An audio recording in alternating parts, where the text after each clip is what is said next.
When I'm president, one of the first things I'm going to do is call in my attorney general and say to him or her, I want you to review every executive order that's been issued by George Bush. I think one of the biggest problems of the last 8 years has been the degree to which President Bush has taken almost the opposite tack, that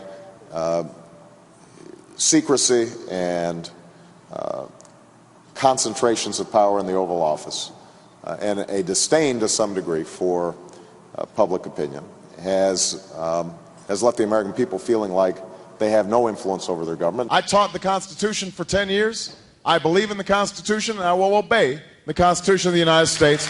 We're not going to use signing statements as a way of doing an end run around Congress. All right? But is President Obama singing a different tune now? I've got a pen and I've got a phone. And I can use that pen to sign executive orders. Where I can act on my own without Congress, I'm going to do so. But I'm also going to act on my own if Congress is deadlocked. I've got a pen and I've got a phone, and that's all I need.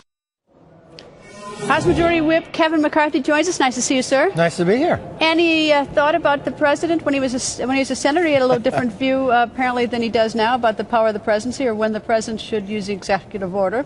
You know, the president's correct. He has a pin in the phone, but he wants to use it for all the wrong reasons. He should pick up the phone, call Harry Reid, and say, "Send me the Keystone Pipeline. Send me the Skills Act," and use that pen to sign it. Put people back to work. Or pick up the phone and call us and let's listen. Let's see where we can work together. This idea that he can go around everybody, he may have a pen and a phone, but we have a Constitution that we've developed this country under, and he can't go around it. But nothing happens. I mean, as a practical matter, he does have a pen and a phone, and he can do it, and there's not a whole lot that either, I don't know if you can do, or that you Republicans are doing. Well, there's a lot of different things that we can do. I mean, first for the thing that we can do as members of Congress, do what we're supposed to do. Put this country back to work. And you know, there are 160 bills, even more than that, that we have passed last year that sit over in Harry Reid. But so what do you do? I mean, and that's the way it is. It goes over to the Senate. Your bills, likewise, when Senate bills go over to the House, do they go over to the other side? No. If they come over to the House, we look at them. Do you vote on every single bill that comes over from the Senate? No, but think about what the Constitution says. The House passes some, the Senate passes some, and you go to conference. Just what we're doing this week. Just came back conference on a farm bill. We came back in a budget agreement. We came back in funding of appropriations. That's how you legislate. But this president thinks he's going to go around people. That's what he complained as a candidate, and now he's taking to a whole new extreme level. So what do you do? Well, we can do a couple different things. One, you have the different branches that we can go to court, which we've done before, and we've been successful. I think you'll find that we will. We also are going on retreat this weekend, and you'll find as Republicans together, we will sit, we will hone, we will find, is there something legislative we can do to protect all Americans, to live under that Constitution, a republic, that you don't have an imperial presidency. Not only about this president, but any president that goes before them.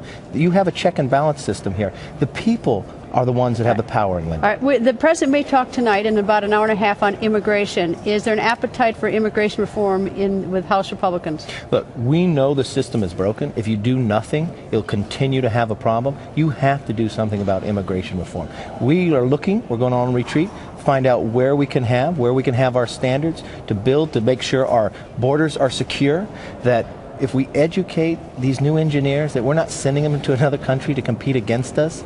There are things that can be done. Is the border secure? Is that sort of the drop-dead issue with the Republican vote? I mean, that's got to come first? Well, if you don't secure the border, how are you going to solve any of the problems? I'm only thinking... These are the promises that were made in the last immigration bill in the 80s, and it never happened. Why don't you, if you're digging yourself in the hole, first thing, stop digging. So secure the borders. Make a system that actually works. 42% of everyone that's here illegally came here legally on a visa. But reform the visa program. I just want to make sure I'm clear that is the issue, that unless the Democrats agreed to secure the borders first, there will be no immigration reform bill. There's no reason. If you're not securing the border, you're going to continue to have the problem. Secure the border. Make sure the visa program works as you go forward. We have a chain migration. That's not the way for immigration to go through. You've got to change that. You've got to make a system that actually works. We are a country of immigrants and a country of law, and we can find a solution to this. Congressman, thank you very much for joining us. I know that your wife and son are going to be over there with you watching the State of the Union. My daughter, too. And your daughter, too, indeed. Anyway, nice to see you, sir. Thanks for having me.